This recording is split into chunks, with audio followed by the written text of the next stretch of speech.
Hello again, America. You might not be too familiar with this. I'll do a safety check real quick. Show that both the gun and the magazine are unloaded. Firearm is safe. So let's continue.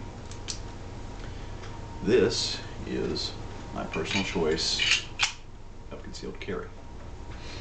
I'm bringing this to you today not to show off a firearm, no, and not to say that this is on either of the bills that are being presented to us at the moment, but to state that weapons like these save lives.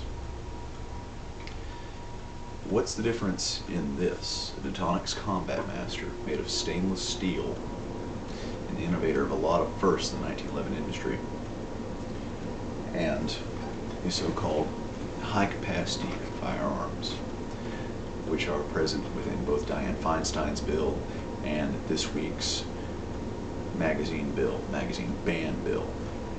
The difference is nothing at all. They're firearms, plain and simple. They are meant to serve a purpose. Ladies and gentlemen of the American public, we are going to face a very, very long, arduous, and hard next 4 years. This is going to be an uphill battle, make no mistake. We've got to face facts that politicians such as Feinstein and her ilk aren't after assault weapons. They aren't after machine guns. They aren't after scary black rifles. They're after all guns. They're after your guns.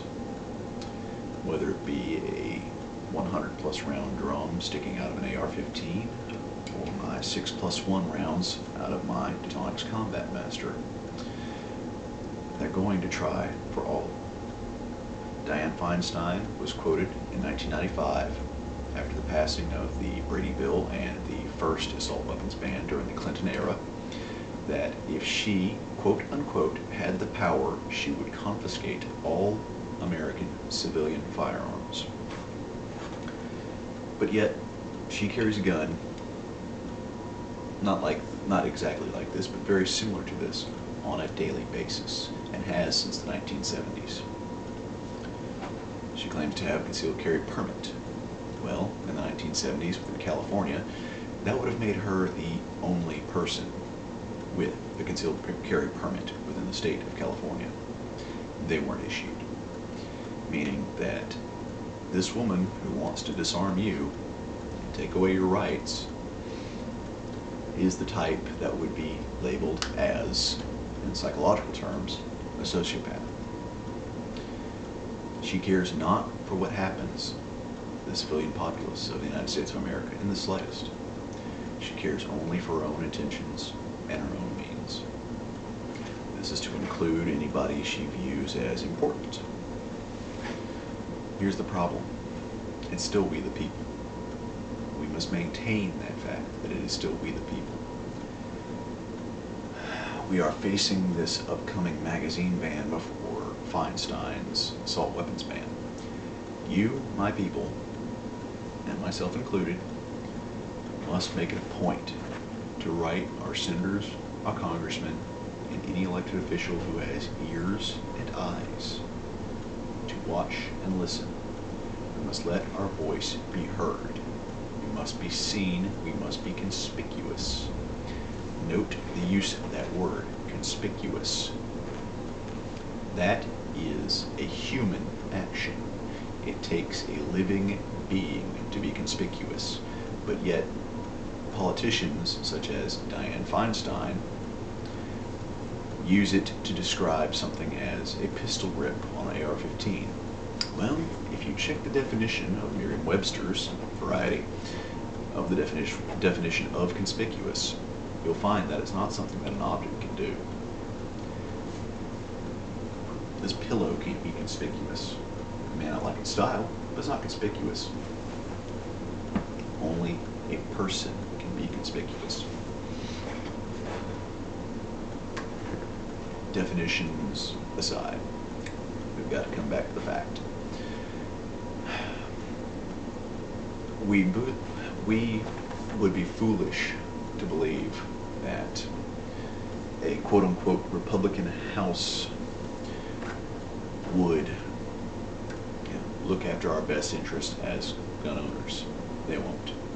We've already seen several quote-unquote pro-gun politicians buckle down to a knee and state that they would back the magazine ban. This is a true shame. Understand that any politician that would vote against the Second Amendment, let alone any of the amendments, we'll say the first, there's quite a few who voted for that. And what I make reference to is SOPA, PIPA, ACTA, and what got passed recently, FISA. FISA basically was voted for by a majority of the House. What it is basically we have to put up with 5 more years of warrantless wiretaps.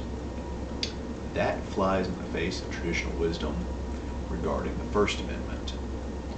We have to treat anyone who would do this in any way, shape, or form, anyone who would dare to try to usurp we the people's power given to us by our forefathers and our Constitution, we have to treat these people as dangerous, dangerous individuals. As I called them earlier out, sociopath. I don't use this as a term of insult. I do not use this to demean. I mean this on the most base and literal level. Look up the term sociopath. I think you'll find it fits most politicians. Well, we have our voice. We have our votes. Win, lose, or draw within the next 4 years, we must make it painfully evident to those in power that if they vote against our rights, that we will vote them out of office. Ladies and gentlemen, I wish I could actually provide a much more lighthearted video. I wish that I could provide much more lighthearted content. But as it stands, with our current elected leaders voting against the American people, I really cannot. We should be disgusted by this. We should feel absolutely revolted by the fact that those we have elected into positions of power have forgotten what it means to take the very oath that they must take before coming into office. They have sold us out and will continue to. I don't like this any more than you do, and I'm going to try to present every last video that I put forth to this channel in a calm, rational manner. That is exactly the way we must word our letters to our congressmen, our senators, and other elected officials. When I said in a previous video that we cannot fly off the handle, I genuinely, wholeheartedly meant it. We can't go on buying into conspiracy theories. We can't go in buying into paranoia. We have to rely on cold, hard facts.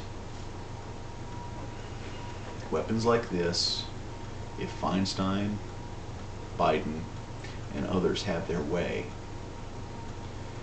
this will have to be registered. All semi-automatics will have to be registered. And understand, this is not a high-capacity magazine firearm. This is not a fully automatic firearm. This does not classify as a short-barreled rifle, nor does it have a foregrip to classify as an NFA, National Firearms Act, AOW, any other weapon. There is no tax associated with this. If Einstein had her way, there would be a tax of over $200. Regarding the guns, that's enough. If even the magazine ban passes this week, we unfortunately face the liquidation of hundreds of thousands of American jobs and the creation of a force, the ATFE, which would cause us to step right back into the fiscal cliff we just narrowly avoided. With those hundreds of thousands of jobs gone, there is a massive hole in the economy. People will be left jobless. After a while, from being left jobless, they will be left homeless. The hole in the economy is not something that can be readily filled.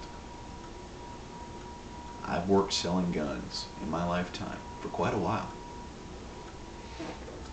If the magazine ban, or worse yet, the assault weapons ban passes, what I said earlier of hundreds of thousands of jobs being lost will be made even worse if the assault weapons ban passes.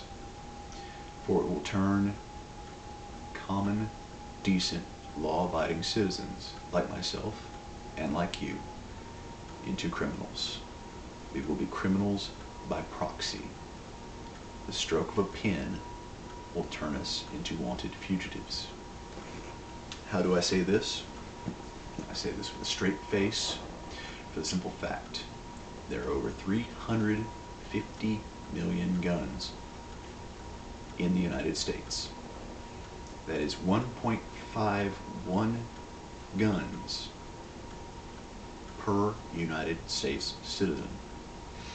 All right. We know that the criminals will never abide by the law. But criminals aren't exactly ones to answer polls either. So we have to go with the common, decent, everyday man and woman such as myself and you. I can guarantee you at least 60 million of us will not register our guns. That is 60 million of us who will become felons within the eyes of the United States. The federal judiciary system will view us the exact same manner as those who peddle drugs to kids and those who shoot the innocent, those who murder the innocent. By proxy, by the stroke of a pen, and the decision of someone who thinks themselves so aloft as to not be part of the citizenry, but yet still intakes air, still drinks water, still needs to hydrate, still needs to eat, still needs to sleep, like you or I. These people are not golden gods to be worshipped. These people are just elected officials. We must face this fact. There are backroom dealings and horrible things that go on behind the scenes in Congress. Money gets changed hands so many times that you would think it was a Las Vegas casino, not an elected House of Representatives. But this is the nature of American politics. If you don't think gun confiscation can happen, let me, as a survivor of both Katrina and Rita, let you know. Gun confiscations do happen. Perhaps not on the largest scale as conspiracy theorists would say, but they do happen. We have to take it upon ourselves to vote this out of office with our voice. If we do not, then expect the confiscations to happen. Registration always leads to confiscation. If you do not believe me, we'll go back to a rather dark time in worldwide history, Nazi Germany.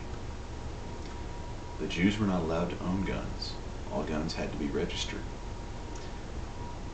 Registration led to confiscation for an entire nation of citizens. And from that, we saw horrible atrocities committed in the name of government fervor. This has happened recently in a smaller scale, a proto-scale, in both Australia and England. One can still purchase firearms there to some degree, but it's so limited and the paperwork so staggering that it makes it all but impossible for the average civilian. And how long do you believe it will be until they say, no, you're not allowed to own a gun anymore? And all their guns and their right to fight back and their right to be free is gone. Let's take a look at an even older example. Let's take a look at what happened to my people, the Native Americans. They disarmed us and they subjugated us. You don't see too many of us around, not in this day and age. Let's go back to World War II and take a look at what we did to the Japanese. We confined them, we subjugated them. It's dirty, it's evil, it's disgusting. But my point is, it can happen. Don't think in the slightest that it can't. Don't think that we have politicians out there that, given no prompting, will watch our back and do what's in our best interest. They only have one interest in mind, theirs. I'm going to put links down below, yet again, on how to contact your senators and congressmen. Please do so, I implore you. This is heartfelt, this is honest. I'm not going to wipe away a tear, I'm not going to play false emotions. We have to think this through calmly and rationally. That is what I ask of you, the American people. I ask of you to go out there, do your best, tell your friends, tell your family, tell your coworkers, tell your loved ones. Get out there, unite, let our voices be heard. Until next time, stay positive, America. And I'll catch you next time.